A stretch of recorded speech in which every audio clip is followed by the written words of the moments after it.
Hello बच्चों, let's see this question. This question says an electron in hydrogen atom after absorbing energy photons can jump between energy states n1 and n2 where n2 greater than n1. Then it may return to ground state after emitting 6 different wavelengths in emission spectrum. The energy of emitted photon is either equal to or less than or greater than the absorbed photon. Then n1 and n2 are. तो आपको possibly बतानी कि n1 और n2 क्या होंगे जब आपको given conditions हैं.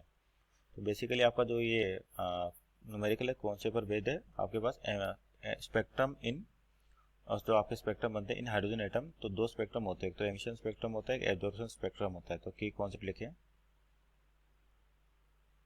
और क्वेश्चन भी अपना कौन सा एमिशन स्पेक्ट्रम का है, एमिशन स्पेक्ट्रम. तो की कॉन्सेप्ट लिख सकते हैं अपन एमिशन स्पेक्ट्रम.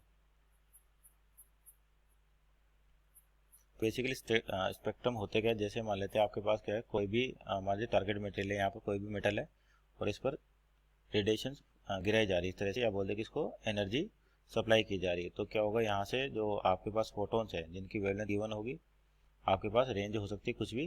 तो जब इस मेटल पे गिरते हैं और इसको क्या करते हैं अपन, इसके स्पेक्ट्रम बनाए, तो एक तो होता है एब्जॉर्प्शन स्पेक्ट्रम और एक होता है एमिशन स्पेक्ट्रम. आपके पास ये तो हो गया एब्जॉर्प्शन स्पेक्ट्रम और ये होता है एमिशन स्पेक्ट्रम. यहाँ पर जैसे मेटल दे रखा है, अगर मान लीजिए यहाँ पर डिफरेंट वेवलेंथ आ रही है फोटोन्स की, तो इसके अंदर हो सकता है कि कुछ एनर्जी ऐसी हो जो इलेक्ट्रॉन ले ले. मान लीजिए आपके पास एनर्जी लेवल्स होती है इस तरीके से, और हर एक का एनर्जी लेवल डिफरेंस होता है, एनर्जी डिफाइंड होती है. ये n इक्वल टू 1, इसको क्या कहते हैं अपन, ग्राउंड स्टेट कहते हैं. और ये होती है आपके पास n equal to 2 first excited state, n equal to 3, इस तरीके से चलता रहता है आपके पास. और लास्ट में आपके पास infinite, n equal to infinite. तो हर एनर्जी लेवल की आपके पास एनर्जी दे रखी है. तो जैसे यहाँ पर देखिए आपके पास अगर हर वेवलेंथ का फोटोन आ रहा है, तो कुछ ऐसा फोटोन भी होगा उसके अंदर जिसमें इसकी वैल्यू इन एनर्जी गैप के बराबर हो सकती है. तो वो इलेक्ट्रॉन क्या हो जाएंगे, एब्जॉर्ब हो जाएंगे, सॉरी वो फोटोन्स एब्जॉर्ब हो जाएंगे, या बोल दें कि वो वेवलेंथ मिसिंग होगी. तो जो बाकी आपके पास फोटोन से गिरेंगे वो स्क्रीन पे मिल जाते हैं, इनको बोलते हैं एब्जॉर्प्शन. अब आप मान लीजिए इलेक्ट्रॉन एनर्जी लेके ऊपर जा रहा है और वापस जब ये हाई एनर्जी लेवल से लो एनर्जी लेवल पे गिरता है, तो डिफरेंट पॉसिबिलिटीज आ सकती है अपने पास. लेकिन उस टाइम पे क्या करता है कि फोटोन रिलीज करता है, और जिसकी एनर्जी क्या होती है, आपके पास जो एनर्जी लेवल का डिफरेंस है उसके बराबर होती है, और एनर्जी hc/λ.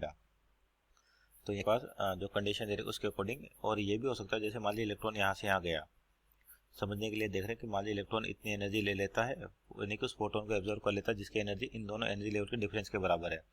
तो ये आपके पास ग्राउंड स्टेट से मान लीजिए किसी भी एक्साइटेड स्टेट में गया, तो यहाँ पर अनस्टेबल है, तो ये वापस क्या होता है, अपने पास रिटर्न आता है अपनी पोजीशन पे. तो पोजीशन आपके पास डिफरेंट पॉसिबिलिटीज बन सकती है, जैसे यहाँ से यहाँ जा सकता है, फिर यहाँ से यहाँ मूव कर सकता है वो, इसके बाद यहाँ से यहाँ, इस तरीके से यहाँ से, या हो सकता है वो डायरेक्ट गया और डायरेक्ट आया हो. तो अपने पास डिफरेंट पॉसिबिलिटीज बनती है, और हर पॉसिबिलिटी की देखें तो आपके पास एनर्जी डिफरेंस का फोटोन दिखेगा. तो ये जो जितनी लाइन्स मिलती है अपने को, इनकी वैल्यू गिवन है, और आपका फॉर्मूला क्या होता है, नंबर ऑफ एमिशन लाइन्स का n इंटू n-1/2. ये होते हैं आपके पास एनर्जी लाइन का फॉर्मूला. और ये कितना दे रखा है आपको, कितनी लाइन्स मिलती है या डिफरेंट फोटोन्स मिलते हैं, 6. तो यहाँ पर n क्या है, n होता है आपके पास जिस एनर्जी लेवल से आपका इलेक्ट्रॉन जंप करके नीचे की ओर आ रहा है. तो यहाँ पर आपके पास 6 फोटोन्स हैं. तो यहाँ से अगर मान लीजिए n की वैल्यू निकालना चाहें तो ये हो जाएगा 12, और ये हो जाएगा n इंटू n-1. और आपके पास जो लोअर स्टेट है वो कौन सी, ग्राउंड स्टेट दे रखी है, तो ये कर n-1, और इसको फर्दर मल्टीप्लाई करें तो n² - n. तो आपके पास जो इक्वेशन बन जाएगी कुछ इस टाइप से हो जाएगी, यानी कि n² - n, और ये इधर आएगा तो माइनस का 12 इक्वल टू 0. तो क्वाड्रेटिक इक्वेशन बन गई. तो इसको सोल्व कर सकते हैं अपन, n² के फैक्टर बनाए, तो एक तो आएगा 4n - 3n का 4n, और आपको चाहिए कितना, 12 चाहिए, तो 4n इंटू 3n करेंगे तो 12 आ जाएगा आपके पास, और माइनस करें और ये प्लस होगा, तो प्लस करेंगे तो कितना बचेगा, माइनस का n बचेगा, प्लस -12 इक्वल टू 0. तो यहाँ से n कॉमन ले ले तो ये बचेगा n-4, और इस वाले टर्म से 3 कॉमन ले ले तो n बचेगा n-4 इक्वल टू 0. तो आपका जो n की वैल्यू हो जाएगी n-4, और क्या आ जाएगा n+3.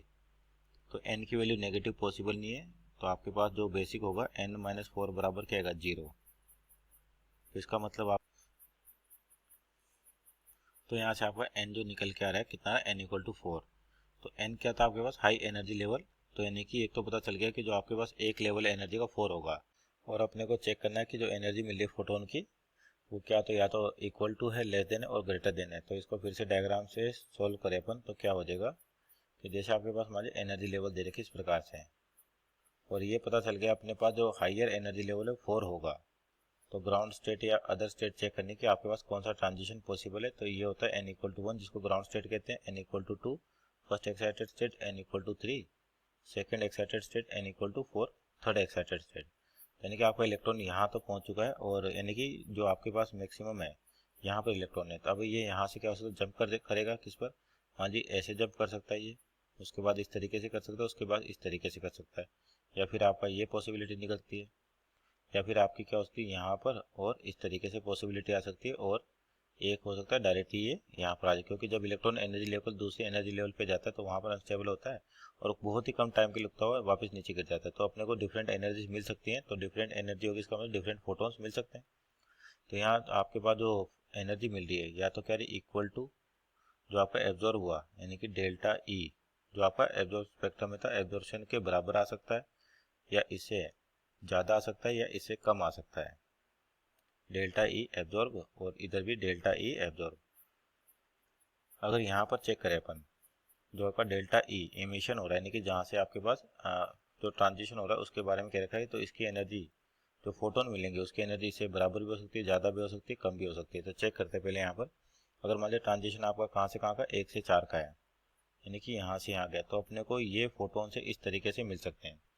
तो एक तो यहाँ पर देख भी सकते हो आपको जो नंबर ऑफ डिफरेंट फोटोन्स मिलेंगे 1 2, ये दोनों एक ही अपने पास, तो यानी कि काउंट करेंगे तो केवल 1 ही काउंट करेंगे। तो ये तो एक फोटोन, दूसरा ये थर्ड फोटोन हो गया, तीसरा आपके पास है, और इधर से देखे तो चौथा फोटोन हो गया, और ये आपके पास फोटोन हो गया, यानी कि 5 ही फोटोन है आपके पास यहाँ पर, और एक ये 6 फोटोन हो गए, यानी कि 6 नई डिफरेंट वेवलेंथ मिल रही है। तो अपने को केवल वेवलेंथ कितनी मिलनी चाहिए, 4 मिलनी चाहिए, यहाँ पर दे रखा है। तो अपना आंसर कितना है, यहाँ पर जो दे रखा है कितनी है 6 डिफरेंट। तो यानी कि एक पॉसिबिलिटी बन सकती है आपके पास कहाँ से कहाँ तक की, n इक्वल टू 4 से n इक्वल टू 1। लेकिन अब यहाँ देखें जो एनर्जी की बात करें तो डेल्टा एमिशन हो रहा है आपके पास यानी कि ये एनर्जी है, लेकिन इस केस में अपने पास जो बोल रखी कि एनर्जी जो मिल रही फोटोन की वो एनर्जी जो एब्जॉर्ब हो रही है उससे ज़्यादा भी है यहाँ पर। लेकिन इस वाले केस में अगर 1 से 4 का ट्रांजिशन हो रहा है तो आपके पास जो मैक्सिमम एनर्जी है वो 1 से 4 मिल सकती है, यानी कि 4 से 1 आएगा वापस, पर इससे ज़्यादा कभी एनर्जी नहीं मिलेगी। इसका मतलब आपके पास 1 से 4 का कंसेप्ट जो है वो तो गलत हो गया, क्योंकि यहाँ देख सकते हैं दोबारा समझे कि जैसे आपके पास एनर्जी इक्वल टू भी हो सकती है, ग्रेटर देन भी हो सकती है, लेस देन भी हो सकती है। मान लीजिए 4 से 1 का ट्रांजिशन हो रहा है तो ये आपके पास जो एनर्जी मैक्सिमम आएगी ये दिख रही होगी लाइन आपको 6 नंबर का फोटोन, तो इसकी जो एनर्जी है जो ट्रांजिशन हो रहा है 1 से 4 का उसके बराबर है। लेकिन अगर इस वाले केस में देखें तो इससे ज़्यादा हो नहीं सकती, यानी कि ये तो आपका कैंसिल आउट हो जाएगा। अगर मान लीजिए आपका ट्रांजिशन हो रहा है मान लीजिए 4 से 2 का, तो जैसे मान लीजिए आपके पास एक फोटोन यहाँ गया, यानी कि जो आपका इधर से ट्रांजिशन हुआ वो 2 से 4 का हुआ, मान लीजिए इलेक्ट्रॉन यहाँ पहुंचा, अभी अनस्टेबल है तो डाउन साइड आएगा, तो इसकी पॉसिबिलिटी क्या हो सकती है, एक तो ऐसे आ सकता है उसके बाद नीचे गिर सकता है, या इस तरीके से आएगा और हर एनर्जी लेवल पे रुकेगा। तो डिफरेंट पॉसिबिलिटी बना रहे अपन, और क्या हो सकता है यहाँ से गया होगा और डायरेक्ट नीचे गिर गया होगा, इस तरीके से भी हो सकता है आपके पास, या फिर ऐसे हो सकता है कि आपके पास जो ये है यहाँ से डायरेक्ट यहाँ गया हो। तो अब देखते हैं यानी कि यहाँ पर काउंट करें अपन फोटोन्स को, या डिफरेंट जो वेवलेंथ आ रही न्यू अपने को उसको काउंट करें। तो यानी कि ये तो हो गया आपके पास एक, ये 2 और दोनों सेम है तो दोनों एक ही काउंट होंगे। ये आपके पास 3 हो गया, ये 4 हो गया, और ये जो आपके पास ये 5 हो जाएगा और ये 6 हो जाएगा, यानी कि यहाँ भी 6 फोटोन मिल रहे हैं। अब इसमें देख सकते हैं कि जो ट्रांजिशन अगर मान 2 से 4 का है तो अपने को एनर्जी जो यहाँ दिख रही है यहाँ से यहाँ तक ये ज़्यादा भी मिल रही है, और इसके बराबर ये देखो कि इसके बराबर भी मिल रही है और इससे कम भी मिल सकती है। मीन्स आपका जो ट्रांजिशन होगा n इक्वल टू 4 से n इक्वल टू 2 का होगा। तो ये आपका 2 और 4 कंडीशन को सेटिस्फाई करा, मीन्स अपन ऑप्शन चेक करें तो ऑप्शन आपका यहाँ पर जो n1 n2 की पॉसिबल वैल्यूज क्या हो सकती है, एक तो 4 और 2, means option number C is our right answer. Hope you understood well, best of luck.